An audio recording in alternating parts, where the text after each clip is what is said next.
eventually people start not checking themselves and how they treat their partners after they've been, gotten comfortable, and they're not trying to, not show their dark side. I mean, it doesn't even have to be epic. It can just be like, shitty in the morning, or blamey, or, cursing, like, fuck, what did you, just be whatever. Sometimes it gets there, sometimes. And once it does, it's generally not good, and it's generally really hard to turn back around. And I feel like it's complete disrespect, for your partner. But human beings, that's the whole thing. There's some people that I can really spend a lot of time with, like Amanda, for instance. Loads of time, epic amounts of time, more than I've spent with anyone in at least since 2007, that I liked it, not, God. Like, we won't mention who. Mm-hmm. Anyways, so, thank goodness everything, worked out, even though it was pretty startling. Poor Nathan's like, oh my God. Well, maybe you shouldn't ask people for a divorce just for attention, because, that won't go over very well. And it's just funny, though. Some people, you don't see it for a while, but they just run through people as well. People, babies, borrowing money, blaming, just being a complete ass. Just so unattractive. And I wonder if he even thinks about, like, how he even looked or came off when he was, like, following me around, bitching at me, like some crazy grandma in a movie, or, Misery or something. He's like, he was so unmanly after a while. Just crying, you don't love me enough. Blah, blah. Which is fine, but, it's like, the only reason he wasn't content is because he couldn't go forward with music. Now, rewind back when we just moved to Los Angeles and I didn't know anyone, and he completely ignored me. Completely. Like, he would only check in on me sometimes, and I was going to school, of course, so I'm trying to make the best of it, but totally, oh my God, I remember one time I was, like, in there, and I was, like, masturbating or whatever, because, I like to, and my partner's not there, so, he wasn't there a lot. And he comes in, he's like, oh, you're masturbating, so, oh, cool. And he's like, please. I was like, alright, this is, like, super lame. And then I ran out of money, so then, of course, he's like, which, I hadn't realized that he just borrowed tons of money from people all the time. It's like, that's what he did. He just, oh, man. He left, okay, so he leaves his daughter, right, in England, single, with the mom, single parent. And then he has the audacity to, he never talks to her, ever. And I think, since he's been back to England, I don't think he's even talked to her. He just leaves. He's like, well, we weren't getting along, and it wasn't the right time or the right thing. And I'm like, oh my God. Can you imagine if I had kids with that guy? I'd be like, eh. And then he left her with a $40,000 credit card. A child. And then he never paid, what's that, child commitment? I forgot what they call it in England, but here it's child support. He must have owed, so, I'm guessing at least $50,000. because, and this is what he failed to sort of just, you know, talk to me about. Of course, everything's super important and I have to communicate and I have to talk, but oh yes, those types of things are like pretty important. Plus the fact that he had like two felonies in England, which didn't allow us to pass his visa when we got married. Which really, it's like, wow, really? I would have figured that out first, but I have a feeling he just wanted to stay in the country or something. Obviously, like what Amanda thinks, and I do too, is that he didn't want to go back to England because he had a lot of things to deal with there. He probably owed tons of people money. And you know, he's so funny listening to him, and finally, you know, he never actually says anything important about his intention or his intent.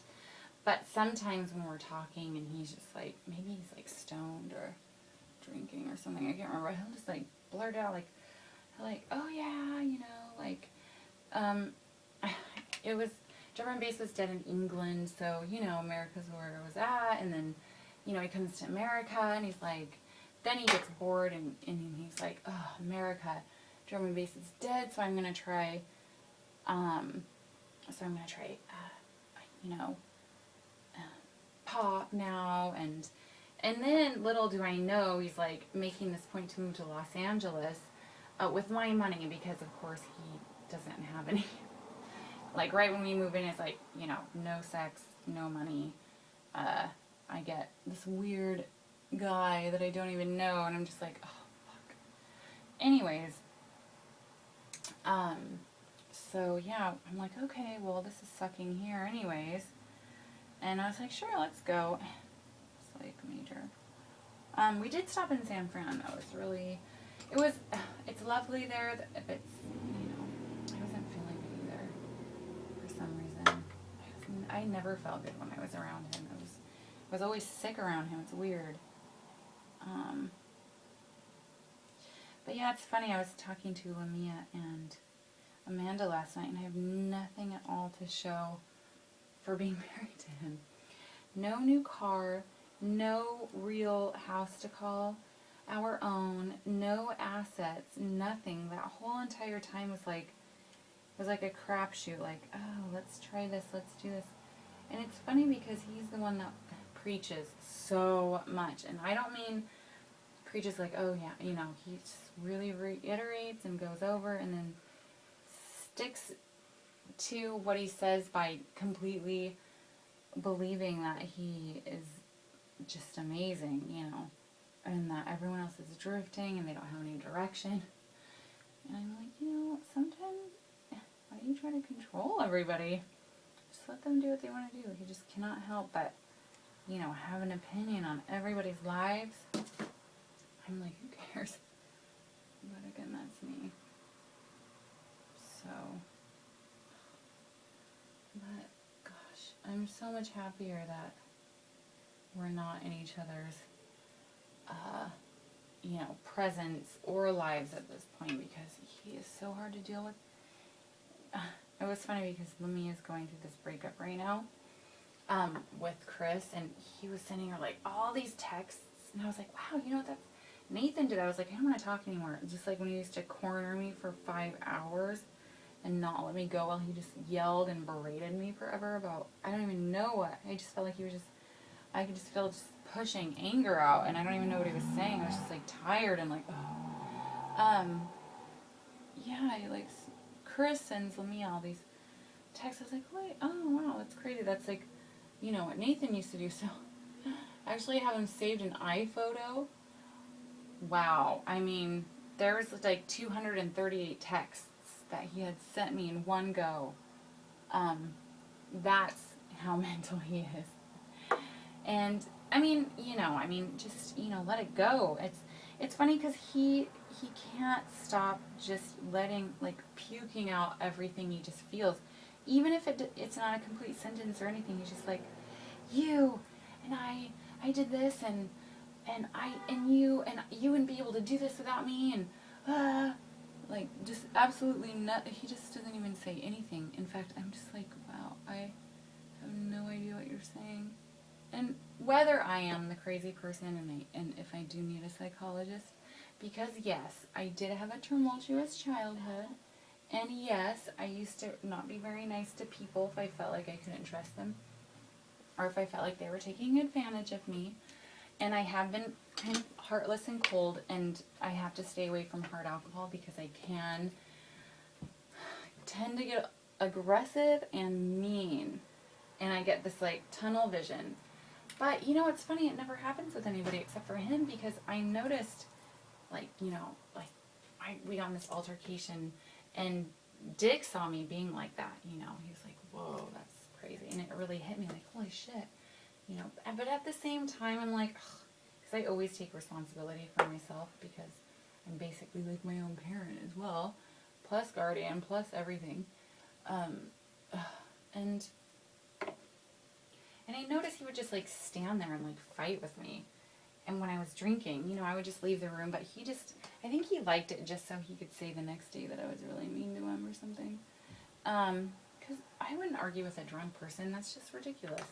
Especially me. I mean, you know, I'm kind of, can be epically not cool. And then I remember he like held me down on the floor, and then he threw coffee at me. So obviously he antagonized me as well. So I think he just enjoys a little bit of, I feel like there's something in my eye. I think he just enjoys, I don't know, like that for some reason. It's weird. But yeah, he's never, ever, ever pleased. He doesn't appreciate anything. Not even sound equipment, not people, not, you know, he could just turn around and be like, whatever. Or, it's so funny because he like preaches about this stuff. If you put me number one, and if I put you number one, and we'll both be number one. But it's funny because you know, like I was trained basically, like, okay, you know, wake up, make him coffee, you know, like make sure he's okay, because he's like, my needs are number one. When I'm speaking, you listen. These are Nathan's rules. I'm like, oh my God, he had so many rules. You can't say you're starving. You have to say you're peckish. Like all this stuff. I'm like, oh my God, like really?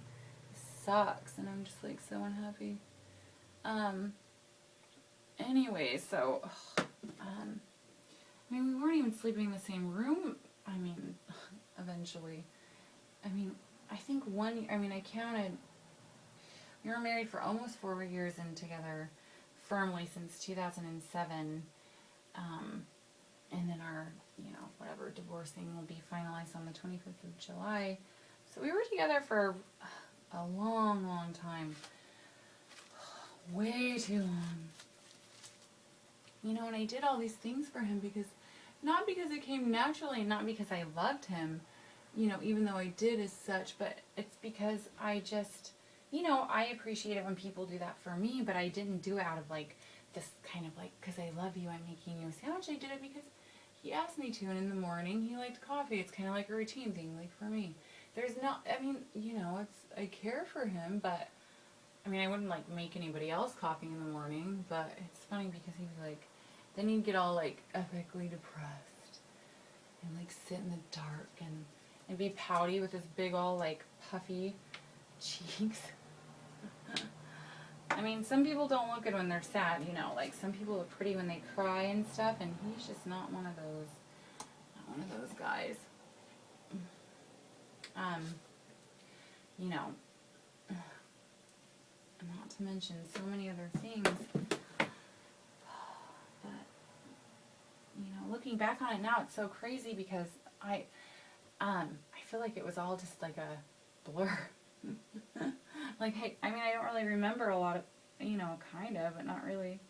I think because I was always doing stuff myself. You know, when we moved to Los Angeles, I was everywhere. I just wanted to get out and meet people, and he was just at home.